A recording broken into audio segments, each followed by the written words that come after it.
Bajo la iniciativa de la Franja y la Ruta, España ha sido uno de los países que han intensificado sus intercambios académicos con China en los últimos años. En esta edición de Diálogo tenemos el honor de conversar con el señor Gonzalo Garland, vicerrector de iUniversity, quien nos explicará cuáles son los nuevos requisitos para los talentos en esta era digital y las posibilidades que podría ofrecer las cooperaciones educativas internacionales.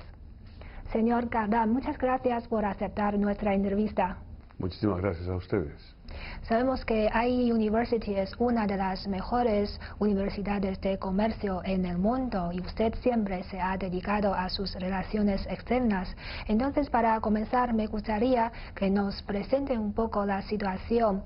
de cooperación académica entre su universidad y China. Bueno, sí, nosotros somos una institución realmente global. Parte de nuestra apuesta es tener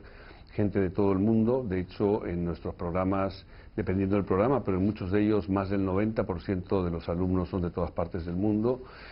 Siempre tenemos alumnos de la China y, por supuesto, aparte de los alumnos que tenemos en nuestros programas regulares que impartimos tanto en Madrid como en la ciudad de Segovia,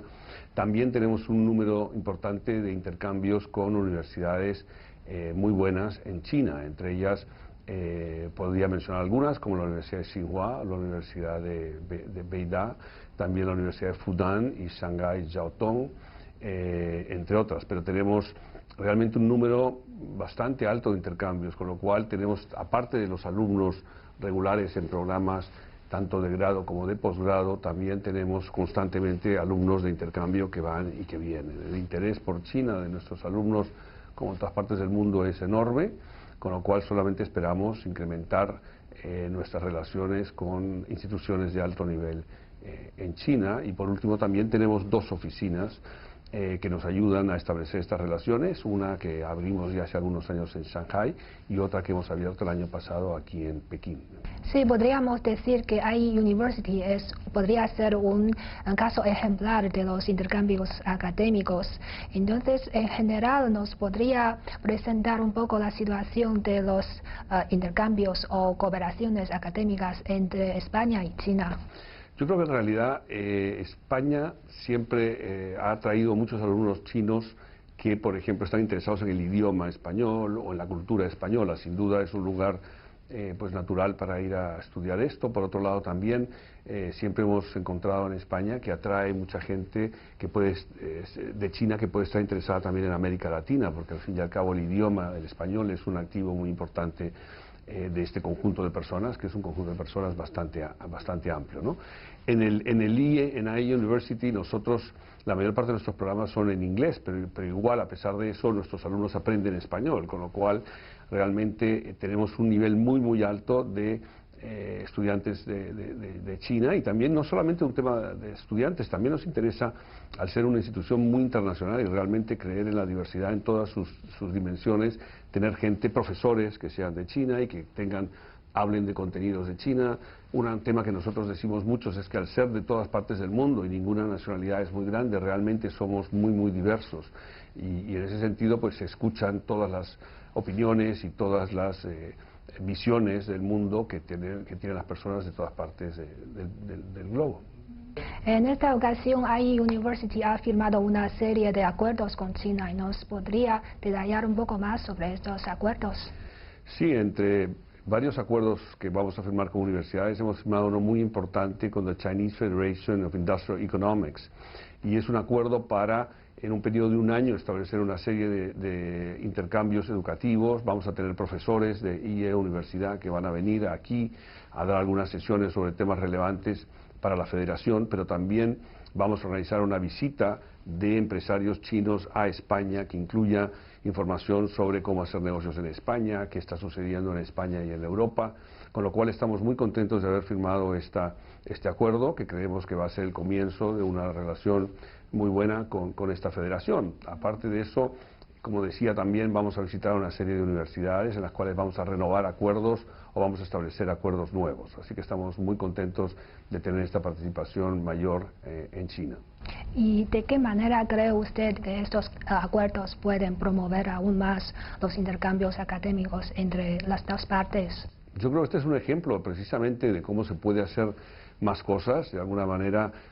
aparte de lo más tradicional, que suelen ser los programas de intercambio de alumnos. También tenemos algunos programas que llamamos dual degrees o acuerdos dobles, en los cuales alumnos nuestros estudian en España primero y pueden venir a China, y en la otra dirección estudian en China y van a España. Yo creo que todo esto puede también llevarse a otro nivel, y eso significa una mayor presencia de académicos chinos en España, pero también mayor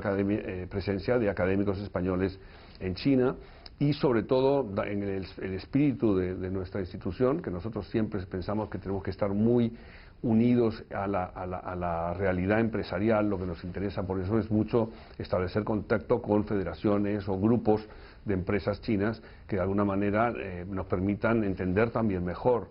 lo que sucede en la realidad económica del país, más allá de simplemente desde un punto que siempre es importante, el punto de vista académico. Obviamente el punto de vista académico y el intercambio académico es fundamental, pero cuando ese intercambio académico también se complementa con contacto con la realidad, con lo que sucede en el nivel de las empresas, con lo que las empresas están pensando y sabiendo lo que les preocupa o lo que realmente les interesa, eso nos es muy útil a nosotros como institución educativa, porque sabemos también qué tipo de formación y qué tipo de información es la que están buscando estas instituciones en ambas partes, tanto en China como en España. Y por eso también parte de todo este esquema no solamente es la relación academia con empresas, sino también la relación entre las empresas. Lo que a nosotros nos interesa mucho es establecer también, ser un puente de contacto entre empresas chinas y empresas españolas o empresas de América Latina. Así que esa es parte de nuestra vocación, con lo cual creemos que pueden seguir aumentando muchísimo estas actividades educativas.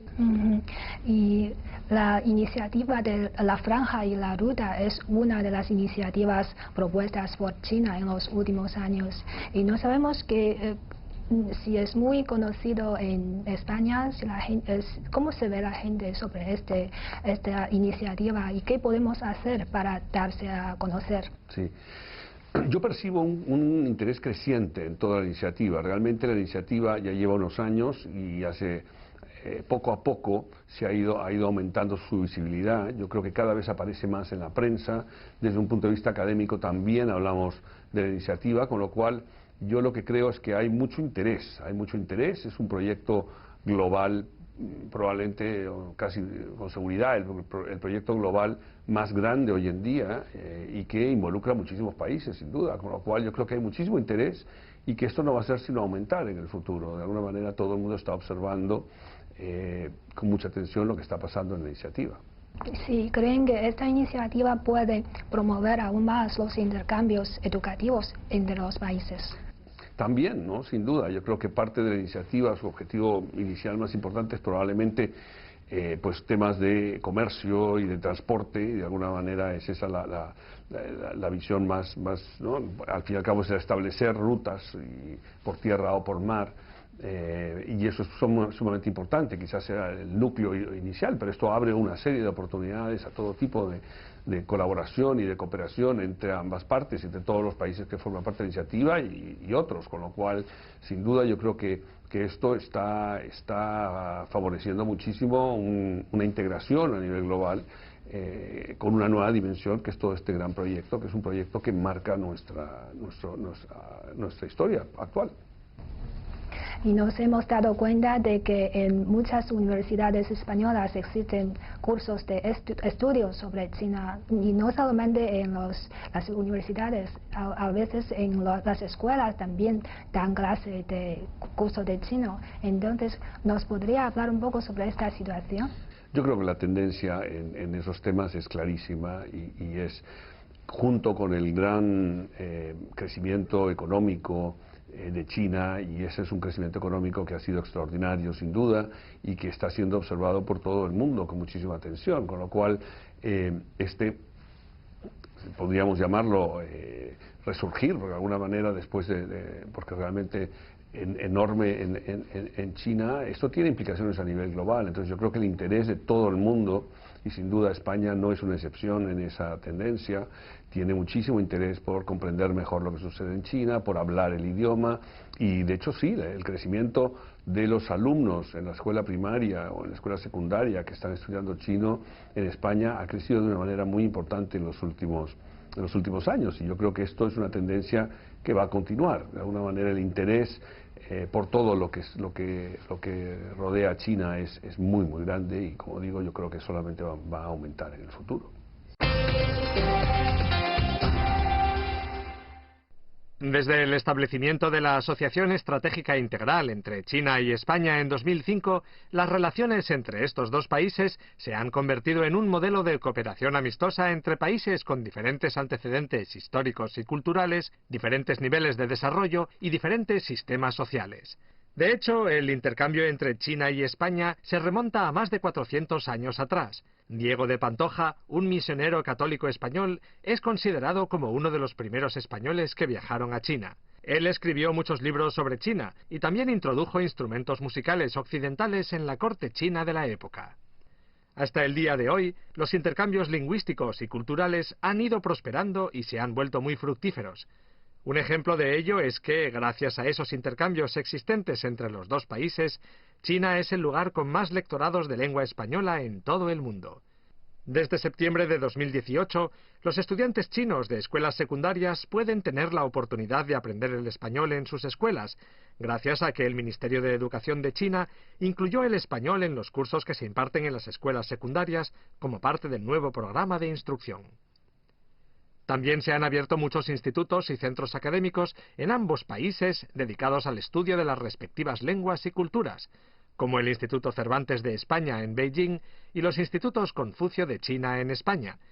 En el ámbito económico, China ya se ha convertido en el mayor socio comercial de España fuera de la Unión Europea. China exporta a España productos como equipos de telecomunicaciones, computadoras, ropa y juguetes, mientras que España envía a China minerales, maquinaria y alimentos. El número de turistas chinos que visitan España también ha aumentado drásticamente, llegando en la actualidad a unos 700.000 por año. 46 años después del establecimiento de las relaciones diplomáticas entre los dos países, podemos suponer que habrá más que esperar de los lazos entre China y España. Como bien ha dicho usted, la imagen de China en el mundo está cambiando poco a poco y en los últimos años surgen compañías o marcas como Huawei, Alibaba o Tencent. Y no sé si son muy conocidos en España y la gente utiliza productos de esas marcas o cuál creen que es el posicionamiento de estas compañías en el mundo. Yo creo de nuevo que eso es como muchas cosas un proceso en el cual va cambiando, pero sin duda muchas de estas compañías que no se conocían hace 10 o 15 años hoy en día son muy conocidas en España, en Europa y me atrevería a decir a nivel global. Al fin y al cabo muchas de estas empresas son empresas relativamente jóvenes, particularmente en el resto del mundo, quizás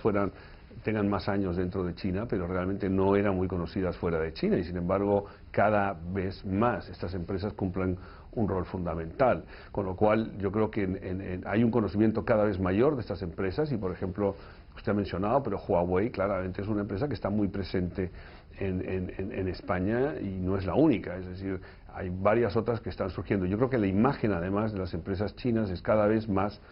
potente, lo que se percibe son empresas muy competitivas, muy avanzadas tecnológicamente y en consecuencia esto también es importante porque algunas veces teníamos en el pasado, ha habido otros casos en los cuales empresas de otros países podían ser muy conocidas pero no necesariamente asociadas con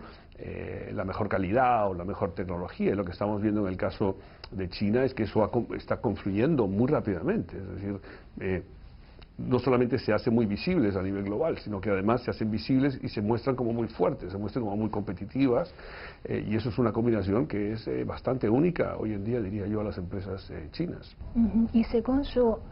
observación, ¿cuáles son las áreas principales de inversión de las empresas chinas en España? Bueno, en realidad yo creo que están yendo en muchas direcciones, hay muchísimos campos y sin duda las posibilidades son inmensas. El tema es, y estoy seguro que vamos a ver todavía crecer mucho más esa presencia en el futuro. De momento lo que se está viendo es, por supuesto, el comercio en sí mismo es muy grande, pero en temas de inversión quizás deberíamos esperar mucha más inversión de la que estamos viendo en este momento, yo creo que quizás y en ambas direcciones. Hay empresas españolas que han venido aquí, hay empresas chinas que están ahí, el sector financiero, por ejemplo, algunos de los bancos llevan unos años ya en España. El propio transporte aéreo, por ejemplo, ha aumentado en los últimos años. Antes las conexiones entre España y China eran pocas, o había que ir a través de terceros países. Hoy en día ya tenemos más conexiones y eso también es importante. De nuevo, hay un gran proyecto de Huawei, por ejemplo, con Telefónica en todo el tema de 5G, que hemos visto que ahora pues ha habido alguna, pero ese sigue adelante. Y de hecho nosotros, una de las primeras ciudades en España que va a entrar en 5G, Segovia, que es uno de los campus que nosotros tenemos, y eso es otra señal de cómo las empresas chinas en esos acuerdos con empresas españolas están desarrollando temas muy de vanguardia tecnológica y muy avanzados, con lo cual yo creo que hay muchos proyectos actuales, pero yo creo que vamos a ver todavía muchísimos más en el futuro. Así es. Y como bien ha dicho usted, al mismo tiempo las empresas españolas también están aumentando su inversión. En China, por ejemplo, en la Exposición Mundial de Importaciones de China que se celebró en noviembre, hemos visto muchos expositores españoles. Entonces, ¿nos podría hablar un poco sobre esta situación? Yo creo que, de nuevo, sin duda, el interés a nivel país, pero por supuesto ese interés a nivel país se traslada al nivel de las empresas, el interés de las personas que estudian, como decíamos antes, que pueden estar estudiando en el colegio, pero a nivel global, ¿no? A nivel de total, se está produciendo un gran interés en China. Yo creo que hay muchas empresas españolas en todos los sectores, pero también muchos, por ejemplo, ahora en temas de agroindustria o agrícolas, también ven obviamente el enorme potencial de un mercado como el chino, y muestra muchísimo interés. Si algo yo me atrevería a decir que, salvo algunas empresas pioneras, España llega relativamente un poco más tarde de lo que debería haber llegado probablemente en su presencia en China. Quizás esto tenga que ver también con el propio idioma, es decir, al existir un idioma español en todo el tema, en toda América Latina, lo más natural en una primera salida de empresas españolas fue a países donde hablaban el mismo idioma, probablemente, con lo cual empezó la internacionalización hacia América Latina, y eso tiene sus ventajas, pero también tiene alguna desventaja, que es que quizás no observaron con suficiente atención hace algunos años otras zonas del mundo, tal como China, donde, vuelvo a decir, algunas empresas fueron pioneras y llevan muchos años en China, y yo creo que esas son las que de alguna manera conocen mejor el mercado y han tenido mucho éxito, pero creo que las otras ahora tienen que ganar tiempo perdido de alguna manera, ¿no? Yo creo que lo van a hacer bien, hay muchísimo interés, pero si algo, creo que algunas están entrando quizás más tarde de lo que debió ser, ¿no? Ahora, porque la presencia de otros países europeos en China pues ha sido mucho más fuerte tradicionalmente, y quizás en ese caso pues por razones obvias observaron el potencial del mercado antes y estuvieron aquí presentes antes. Entonces ahora hay que recuperar ese espacio que de alguna manera se perdió a lo largo del tiempo. Bueno, si damos un paso adelante nunca es tarde. Y no sé si usted ha leído algunas noticias sobre la Exposición Internacional de Exportaciones de China, y algunos creen que esto muestra una determinación de apertura sobre China. Entonces, no sé usted cómo evalúa los esfuerzos que han hecho China en los últimos años para ampliar su apertura. Yo creo que es fundamental, de nuevo, como aparte de tener un cargo de gestión en iUniversity, soy economista. Entonces, al ser economista, yo siempre comento con mis alumnos que realmente si hubiera que escoger dos causas de crecimiento económico global que han permitido a la humanidad mejorar sus estándares de vida, sin duda son el cambio tecnológico, por primer lugar, y el comercio internacional. El comercio internacional ha traído grandes éxitos a nivel global, y en consecuencia, ahora que estamos viendo algunos movimientos cuestionando el libre comercio, yo creo que es absolutamente importante que China, por ejemplo, se posiciona como claramente en defensa del libre comercio, de la misma manera que, por ejemplo, lo está haciendo la Unión Europea, ¿no? Entonces, que haya más agentes, y no solamente la Unión Europea y China, sino otros países del sudeste asiático y, en fin, de América Latina. Acabamos también se han firmado tratados de libre comercio, con lo cual yo creo que es muy importante en este momento, quizás más importante que nunca, marcar esa convicción realmente en las virtudes del libre comercio, porque lo que sería, nada es perfecto siempre todo lo que se haga va a tener lados, pero lo importante es perseverar en aquello que realmente rinde frutos a nivel económico, y yo creo que en este caso el libre comercio, al igual que el cambio tecnológico, es como que alguien tratara de parar el cambio tecnológico. Puede ser que ahora se habla mucho, por ejemplo, si los robots van a desplazar algún tipo de empleo, es posible que los desplacen, pero la historia ha demostrado que el cambio tecnológico, más allá de algunos problemas puntuales que pueda generar en ciertas industrias, en ciertos lugares y en ciertos momentos, los beneficios que ha generado a nivel de la sociedad a lo largo del tiempo y de la humanidad son muy superiores, y en consecuencia yo creo que es importante perseverar en el camino correcto y no caer en ese tipo de errores que, como además dice el Fondo Monetario Internacional o el Banco Mundial, son lo llama heridas autoinfligidas, porque nos hemos hecho daño a nosotros mismos tomando decisiones que realmente nos alejan de ese camino del progreso, con lo cual yo creo que es fundamental esa conferencia, ese evento, pero no solamente eso, sino la propia apuesta por el libre comercio en un momento en el cual está siendo cuestionado. Si nos podría explicar un poco la nueva tendencia de desarrollo de la economía mundial y cuáles son los retos y posibilidades que ofrecen a las cooperaciones internacionales. Muy bien. Claro, quizás ahí me gustaría empezar recordando que no hace demasiados años el mundo fue a través de una crisis económica pues muy importante, ¿no? La gran recesión que llevamos ahora. En su momento algunos economistas pensaban que podía ser una segunda gran depresión, pero eso se evitó, con lo cual lo llamamos la gran recesión, que fue corta precisamente porque los esfuerzos globales que se hicieron para evitar que esta fuera mayor fueron muy fuertes, y eso recuperó la economía, aunque débilmente los años siguientes. Inicialmente había se hablaba mucho de dos velocidades. Los países emergentes crecían mucho más rápido, las economías avanzadas crecían mucho más lento, pero eventualmente esto empezó a acercarse y hubo una recuperación en Estados Unidos, una recuperación en la eurozona, Japón también empezaba a ir de mejor, mientras los países emergentes, liderados sobre todo por China e India, crecían bastante más rápido. Lo que es importante mencionar en este caso es que en realidad, de nuevo, como este caso ha sido producido quizás por decisiones equivocadas, no era necesario llegar a esta situación, y esto ha sido en parte por todo el cuestionamiento del libre comercio que ha llevado a una situación de incertidumbre a nivel global, y también, por otro lado, aunque aquí afecta menos a esta parte del mundo, pero en Europa el tema del Brexit también generó mucha incertidumbre, con lo cual en este momento lo que estamos viendo es una incertidumbre, y esa incertidumbre en economía obviamente se refleja en un crecimiento más lento. Esto se ha vuelto todavía más importante en el último año, porque realmente hasta julio del 2018 parecía que estos problemas podían no ser tan importantes como podía alguien anticipar, es decir, parecía que, bueno, quizás era un tema de estrategia de negociación y que se iba a calmar y que de alguna manera Brexit también se iba a solucionar, y a partir de julio del año pasado es cuando hemos visto que esto se ha deteriorado. Con lo cual, en general, estamos en una etapa de enfriamiento económico,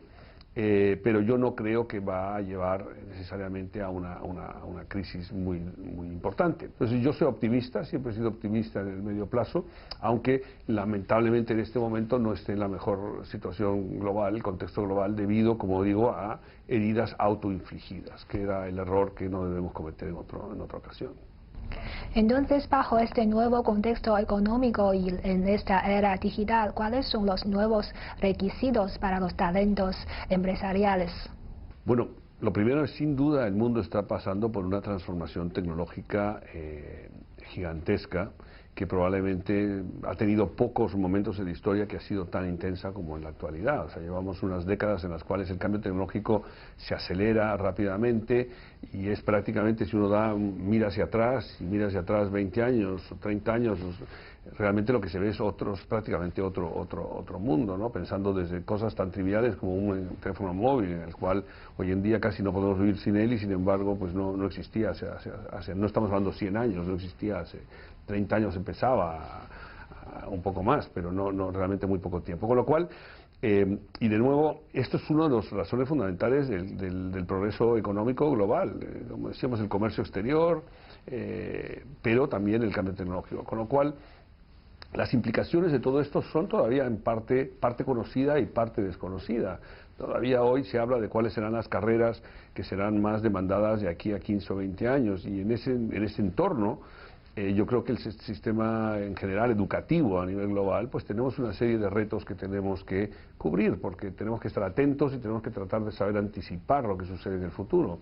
En iUniversity, por ejemplo, tenemos todo un centro que llamamos Center for the Governance of Change, o Centro sobre la Gobernanza del Cambio, en el cual tratamos de explorar tendencias de medio y largo plazo para tratar de identificar qué podemos hacer ahora y cómo podemos prepararnos, no solamente a nivel de nuestra institución o del sistema educativo, sino a nivel global, ante estos cambios acelerados que se están produciendo en todo el mundo.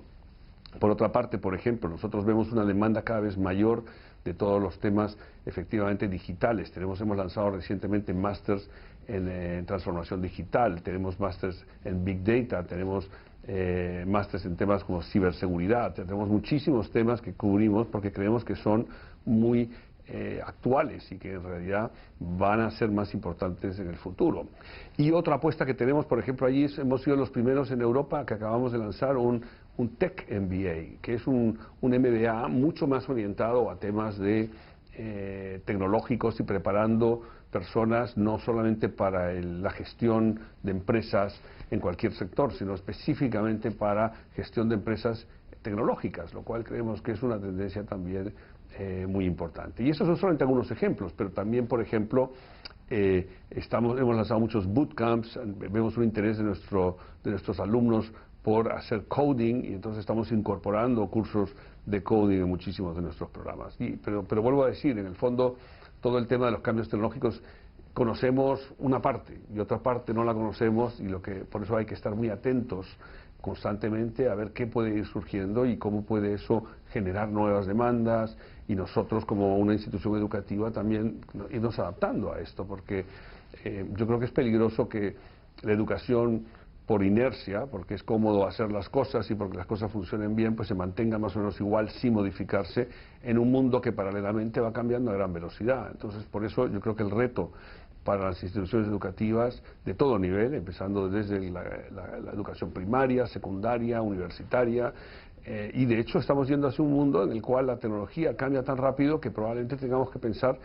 lo que se habla mucho en inglés del lifelong learning, la idea de que uno tiene que estar estudiando constantemente, porque como se hacen muchos trabajos que antes se hacían de una manera, van a cambiar en 10 años. Entonces probablemente lo que hay que hacer es formarse de nuevo en una forma diferente de hacer las cosas para estar preparado a un entorno tan cambiante. Sí, entonces ¿cree usted que en este sentido las cooperaciones entre las instituciones educativas es todavía aún más importante? Absolutamente. Para estar más atentos, más unidos delante de estos cambios? Absolutamente, yo creo que allí es fundamental, y de hecho cuanto mayor cooperación internacional veamos entre instituciones educativas, porque además todo esto no sucede todo en el mismo sitio, sino que parte de lo que sucede está sucediendo en diferentes partes del mundo, y esa cooperación y ese intercambio del conocimiento es fundamental. De hecho, hay gente que describe lo que pasó a partir de la revolución industrial. En la época anterior de cambio tecnológico hay un historiador que habla de la gran divergencia, porque de alguna manera unos países aprovecharon mucho el cambio tecnológico y otros no. Ahora lo que hay gente que dice que estamos moviéndonos a una gran convergencia, y esa gran convergencia precisamente la produce el comercio internacional, la difusión de la tecnología, la cooperación tecnológica y educativa a nivel global. Eso es lo que permite la gran convergencia, que es la característica del mundo en el cual vivimos, en el cual ya no es como hace 50 o 60 años, que había algunos países muy ricos y el resto del mundo relativamente pobres, sino que estamos viendo una convergencia mundial de incrementos de rentas per cápita, donde China obviamente es probablemente el ejemplo más claro a nivel global, pero que se está produciendo en muchas otras partes del mundo. Entonces, en ese camino hacia la gran convergencia, una de las cosas fundamentales ha sido la cooperación y la difusión científica, tecnológica, y por eso todo eso, educativa, todo eso cumple un rol sin duda fundamental. Bueno, señor Karam, muchas gracias por aceptar nuestra entrevista. Ha sido un placer. Muchísimas gracias a usted, ha sido un placer para mí también.